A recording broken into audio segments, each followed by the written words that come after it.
എല്ലാവർക്കും പ്ലംബിംഗ് ടെക്കിൻ്റെ പുതിയൊരു എപ്പിസോഡിലേക്ക് സ്വാഗതം.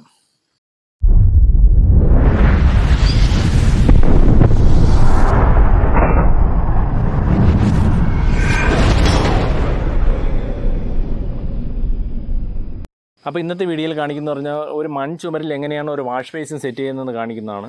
അപ്പോൾ ഈ മൺചുമര് എന്ന് പറയുമ്പോൾ പഴയ വീടായതുകൊണ്ട് തന്നെ മൺചുമരാണ്. പക്ഷേ ആ ഭാഗത്തൊരു വാഷ് ബേസിൻ അത്യാവശ്യമാണ്. അതുകൊണ്ട് നമ്മൾ ചെയ്യാൻ ഉദ്ദേശിക്കുന്നതെന്ന് പറഞ്ഞു കഴിഞ്ഞാൽ, അതായത് നമ്മൾ റാക്ക് ബോൾട്ട് കിട്ടും. ആ റാക്ക് ബോൾട്ടിൽ നമുക്ക് രണ്ട് സൈഡിലും ഇത്തരത്തിലൊന്ന് വെൽഡ് ചെയ്ത് സെറ്റ് ചെയ്തതിന് ശേഷം നമ്മൾ ആ വാഷ് ബേസിൻ വെച്ച് മാർക്ക് ചെയ്തതിന് ശേഷം ആ ഹോൾ എവിടെയാണോ വരുന്നത് ആ ഭാഗത്തായിട്ട് ജസ്റ്റ് ഒന്ന് വലുതായിട്ട് അടിക്കുക. വലുതായിട്ട് ഹോളാക്കിയതിന് ശേഷം നമ്മൾ ഇതിനകത്തോട്ട് ഈ റാക്ക് ബോൾട്ട് ഫിക്സ് ചെയ്യുകയാണ് ചെയ്യുന്നത്.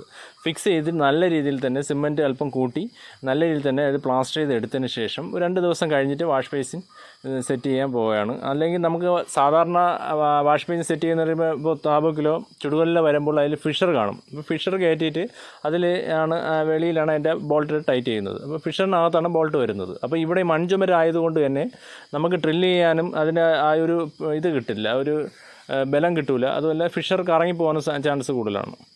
അതുകൊണ്ടാണ് നമ്മൾ ഇത്തരത്തിൽ ചെയ്യുന്നത്. അതെങ്ങനെയാണെന്ന് നമുക്ക് നോക്കാം.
അപ്പോൾ നല്ല രീതിയിൽ തന്നെ സിമൻറ്റ് വെച്ച് പാക്ക് ചെയ്തതിന് ശേഷം നമ്മൾ 2 ദിവസം കഴിഞ്ഞ് വാഷ് ബേസിൻ സെറ്റ് ചെയ്യാവുന്നു.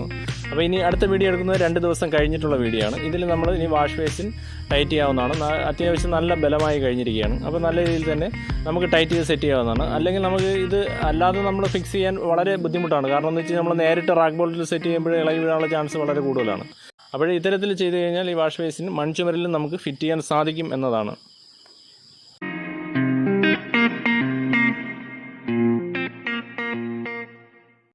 അപ്പോൾ നിങ്ങൾക്ക് ഉപകാരപ്രദമായ വീഡിയോകൾക്കായി ഈ ചാനൽ മറക്കാതെ സബ്സ്ക്രൈബ് ചെയ്ത് തൊട്ടടുത്തുള്ള ബെല്ലൈക്കൻ കൂടി എനേബിൾ ചെയ്യുക. നിങ്ങളുടെ അഭിപ്രായങ്ങളും നിർദ്ദേശങ്ങളും കമൻറ്റ് ബോക്സിൽ അറിയിക്കുക. വർക്ക് സംബന്ധമായ ആവശ്യങ്ങൾക്ക് ഈ കാണുന്ന നമ്പറിൽ ബന്ധപ്പെടുക.